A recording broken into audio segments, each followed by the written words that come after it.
Most people don't lose money because they are bad at math. They lose because they are bad at behavior. What if I told you that everything you think you know about getting rich is wrong? It's not about your IQ, what you studied in school, or even how hard you work.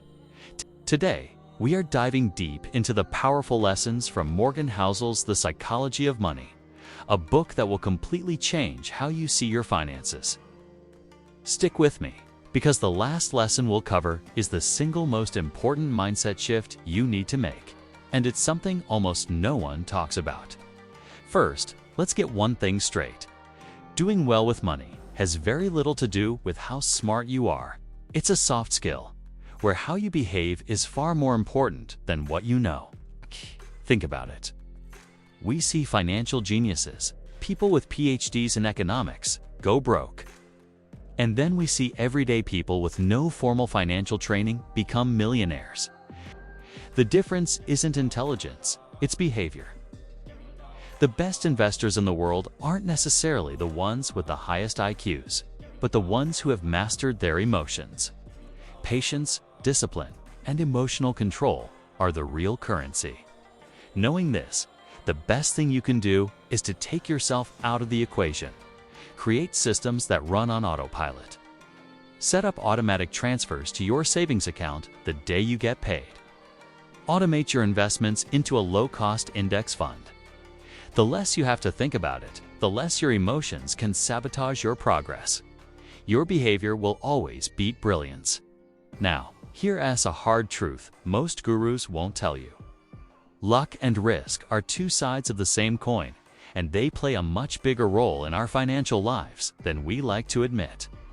When we see someone wildly successful like Bill Gates, we study their every move.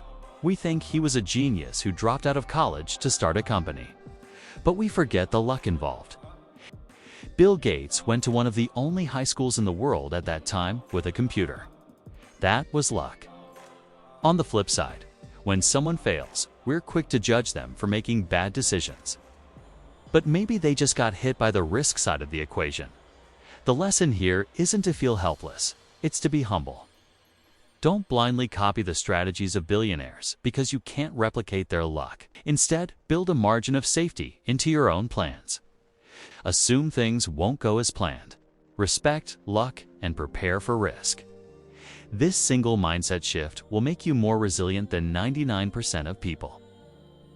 You think your rich friend driving that new sports car is winning at life? Think again. Is probably one paycheck away from being flat broke. Real wealth isn't the fancy car, the designer clothes, or the luxury vacations you see on Instagram. That's just money spent. True wealth is what you don't see. It's the money that's not spent, the assets quietly growing in an investment account. So many people live flashy lifestyles that are actually incredibly fragile.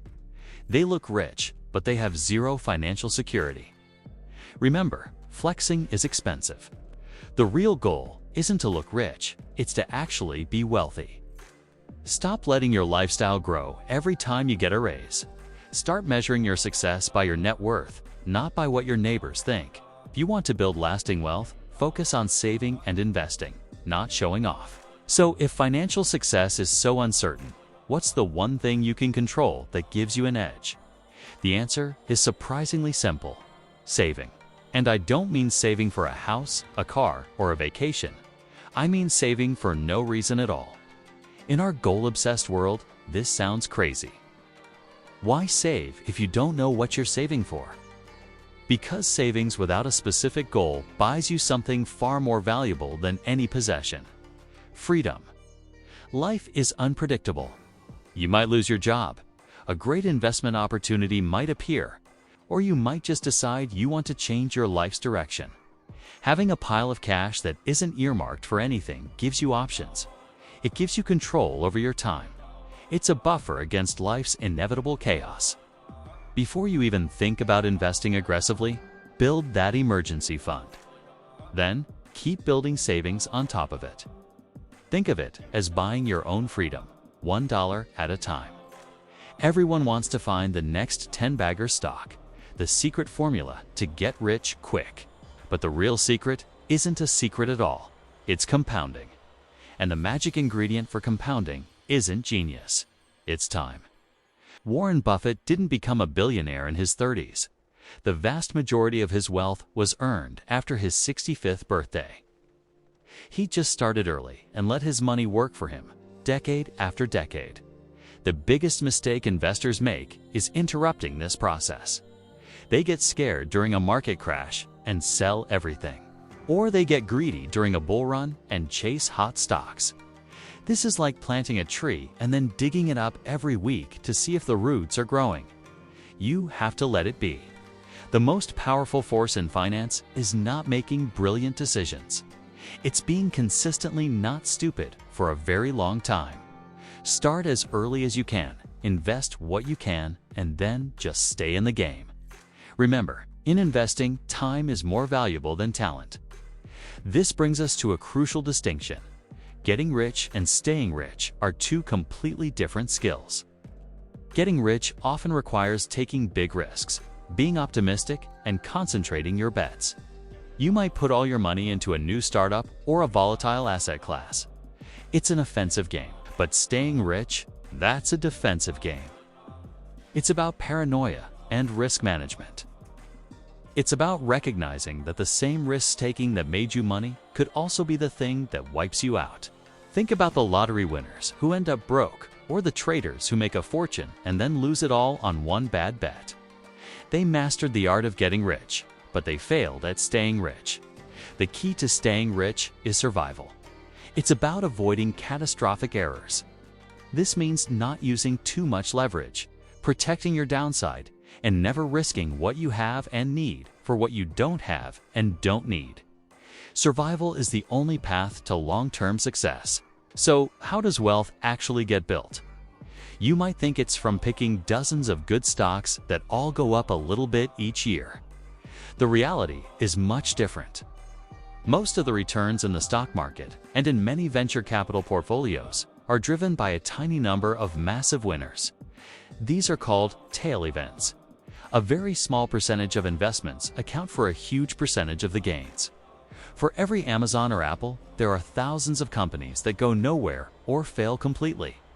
What does this mean for you? It means you don't have to be right all the time. You can be wrong most of the time and still get incredibly wealthy, as long as your few wins are big enough. The only way to capture these rare, massive winners is to be diversified and to stay invested long enough for the magic to happen. You can't predict which company will be the next big thing. But by owning a piece of the whole market, you guarantee you'll own the winners when they emerge. Remember, big money comes from just a few big moments. Finally, we've arrived at the most important lesson, the one that ties everything together. In finance, being reasonable is more important than being rational. What's the difference? A rational plan might say you should invest 100% of your money in stocks because, on paper, they provide the best long-term returns.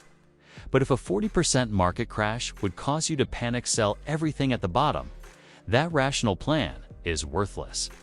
A reasonable plan, on the other hand, might be to invest 60% in stocks and 40% in bonds.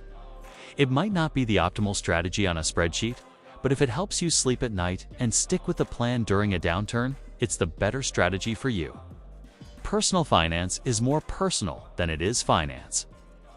The perfect strategy that you can't stick to is far worse than a good enough strategy that you can follow for decades. Don't chase complexity. Find a simple approach that feels comfortable and sustainable for you.